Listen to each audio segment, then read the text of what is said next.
안녕하세요. 오늘 딥다이브에서는 오태민 작가의 분석을 좀 깊게 파볼까 하는데요. 이게 비트코인과 미국 달러 관계에 대한 아주 새로운 시각이거든요. 네, 맞습니다. 보통은 경쟁 상대로만 보는데 그게 아니라 달러 기반 스테이블 코인을 통해서 오히려 달러 패권을 더 강화한다는 상당히 흥미로운 주장이죠. 그렇죠. 언뜻 들으면 좀 모순 같기도 한데. 네. 근데 이 분석이 현재 금융 시스템이 어떻게 크게 바뀌고 있는지, 그리고 그 변화의 중심에 바로 여러분이 매일 쓰는 스마트폰이 어떻게 놓이는지를 잘 설명해 줍니다. 아, 단순 코인 가격 얘기가 아니군요. 전혀요. 이건 디지털 경제의 미래 구조, 그리고 여러분의 신원 관리 방식까지 다 연결되는 상당히 큰 그림입니다. 네, 바로 그 지점입니다. 그래서 이번 딥다이브의 미션은 이 복잡해 보이는 연결고리들, 이걸 좀 명확하게 풀어보는 거고요. 특히 스마트폰 지갑을 둘러싼 애플과 삼성전자의 경쟁, 이게 여러분의 디지털 생활에 어떤 의미가 될지 한번 파악해보는 겁니다. 좋습니다. 한번 시작해 볼까요? 자, 먼저 스마트폰 지갑 얘기부터 해보죠. 인터넷이 웹2, 그러니까 정보 중심에서 웹3, 가치 중심으로 넘어간다 이런 얘기 많이 하잖아요.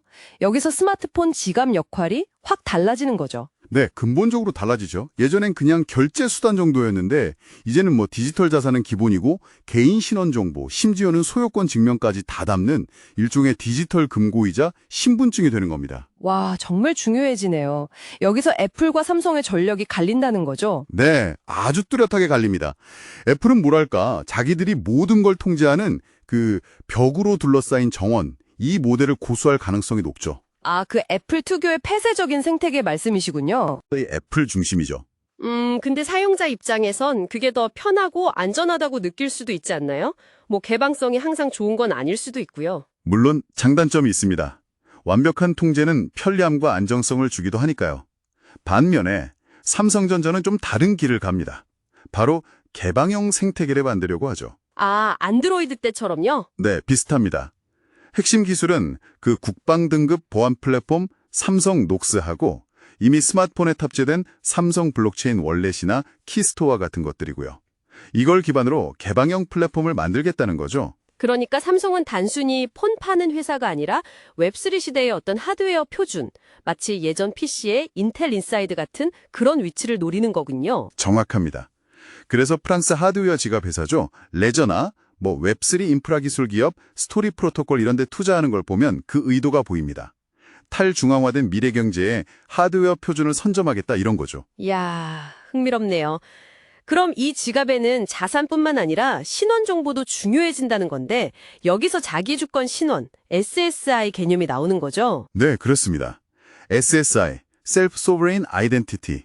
이게 뭐냐면 어떤 중앙기관이 아니라 여러분 개인이 자신의 디지털 신원 정보, 예를 들면 탈중앙화 식별자 DID나 검증 가능한 자격증명, VC 같은 것들을요, 스마트폰 지갑에 안전하게 딱 보관하고 직접 통제하는 모델입니다. 아, 그러니까 내 운전면허증이나 졸업증명서 같은 걸 내가 관리하다가 필요할 때만 딱 골라서 증명한다. 바로 그거죠. 발급자, 그리고 정보를 가진 보유자, 또 그걸 확인하는 검증자. 이 셋 사이의 신뢰의 삼각구조 위에서 작동하는 겁니다. 내 정보는 내가 통제하는 거죠. 결국 이 스마트폰 지갑 전쟁이라는 게 그냥 기술 경쟁이 아니라 미래 디지털 세상에서 우리 자산과 신원 정보에 접근하는 그 인터페이스를 누가 쥐느냐 이런 싸움이네요. 와, 정말 중요한 변곡점이군요. 맞습니다. 그리고 바로 이 지점에서 좀 더 큰 그림, 거시적인 배경을 봐야 합니다. 왜 이런 변화가 이렇게 빨리 진행될까? 여기에 오태민 작가가 지적하는 트리핀 딜레마와 미국의 어떤 전력적인 선택이 연결된다는 겁니다. 트리핀 딜레마요.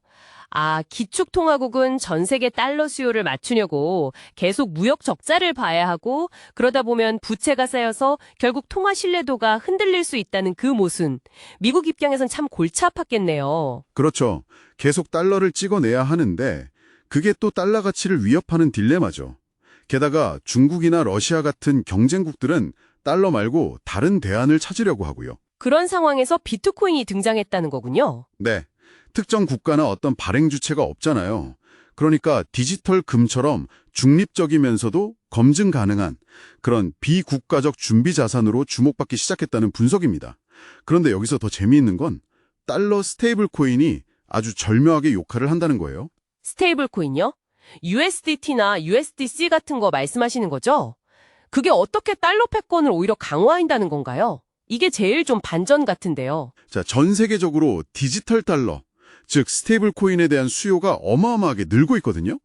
그럼 이 스테이블 코인 발행사들은 그 가치를 1달러에 딱 맞춰야 하잖아요. 그렇죠. 그게 스테이블 코인의 핵심이니까요. 그래서 그 준비금으로 뭘 사느냐? 바로 미국 국채를 대량으로 사들입니다. 이게 어떤 효과를 나냐면 미국의 막대한 부채 부담을 어느 정도 덜어주는 역할을 하는 거죠.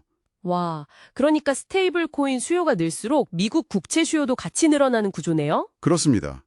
동시에 미국은 이 스테이블 코인에 대한 규제, 예를 들면 고객 확인 제도 KYC나 자금 세탁 방지 AML 같은 걸 통해서 전 세계 디지털 금융 흐름에 대한 감시와 통제력, 그리고 금융 영향력을 오히려 더 확장할 수 있게 되는 겁니다. 실제로 미국 재무부나 연준 고위 관리들도 이런 스테이블 코인의 잠재력에 대해 긍정적으로 언급한 적이 있고요. 이야, 이건 정말 생각지도 못한 관점인데요. 디지털 자산 시장이 커지는 게 역설적으로 기존 달러 시스템을 더 튼튼하게 만들고 미국의 금융 패권을 강화하는 쪽으로 작용할 수 있다니. 네, 바로 그 새로운 금융 질서 위에서 이제 애플의 폐쇄적인 생태계와 삼성의 개방형 생태계 경쟁이 벌어지고 있다는 분석인 겁니다. 이게 단순히 아이폰이냐 갤럭시냐 하는 기술 선호 문제를 넘어서는 거죠. 훨씬 더 지정학적인 의미까지 담게 되는 거군요. 그렇기 때문에 이 분석은 우리 정부에게도 중요한 시사점을 던져줍니다. 디지털 자산을 그냥 투기 대상으로만 볼 게 아니라 반도체나 AI처럼 국가 전략 산업으로 보고 특히 삼성 같은 우리 기업이 이 글로벌 표준 경쟁에서 앞서 나갈 수 있도록 정부가 좀 적극적으로 지원해야 한다는 주장으로 이어지는 거죠. 구체적으로 어떤 지원 방안들이 있을까요? 예를 들면 기업들이 가상자산을 좀 더 쉽게 투자하고 회계 처리할 수 있도록 규제를 좀 풀어준다거나 또 기술 기업들이 금융 서비스에 진출하기 쉽게 금산분리 규제를 좀 유연하게 한다거나 그리고 안정적인 원화 스테이블 코인 발행을 위한 제도적 틀을 마련하는 것. 부산 특구 같은 규제 샌드박스를 더 활성화하는 방안도 있고요. 마지막으로 삼성이 이 SSI 같은 국제 표준화 기구 DIF나 W3C 같은 곳들에서 좀 주도적인 역할을 할 수 있도록 지원하는 것 등이 제안되었습니다. 네, 정말 다각적인 접근이 필요하겠네요. 네, 이 모든 변화의 한가운데 결국 여러분의 스마트폰이 있다는 걸 기억하셔야 합니다. 이제 단순한 통신기기가 아니라 여러분의 디지털 자산과 신원을 관리하는 핵심적인 열쇠, 개인 금고이자 신분증이 되어가고 있는 거죠. 오늘 딥다이브 내용을 한번 정리해보면 비트코인과 달러 스테이블 코인이 예상치 못한 바리식으로 융합하면서 새로운 지정학적 금융 질서가 만들어지고 있다는 것, 그리고 그 변화의 가장 중요한 접점이 바로 여러분 손안의 스마트폰이라는 것입니다. 그리고 애플과 삼성의 경쟁은 단순히 어떤 기술이나 서비스 경쟁을 넘어서 미래 디지털 경제의 운용 체제를 누가 장악할 것인가 하는 더 큰 구조적인 흐름을 보여주는 거고요. 하나는 통제된 정원, 다른 하나는 개방된 표준을 지향하는 거죠. 자, 그럼 마지막으로 여러분께 질문 하나 던지면서 마무리하겠습니다. 여러분의 디지털 자산과 신원을 담는 이 중요한 열쇠, 스마트폰 지갑의 통제권을 여러분은 얼마나 직접 갖고 싶으신가요? 애플이 제공하는 잘 관리된 편리함과 안전성이 더 중요하신가요? 아니면 삼성이 지향하는 개방형 표준 위에서 더 많은 선택권과 가능성을 누리고 싶으신가요? 앞으로 이 경쟁 구도가 어떻게 펼쳐질지, 또 어떤 새로운 기술과 서비스가 등장할지 함께 지켜보는 것이 정말 흥미로운 여정이 될 겁니다.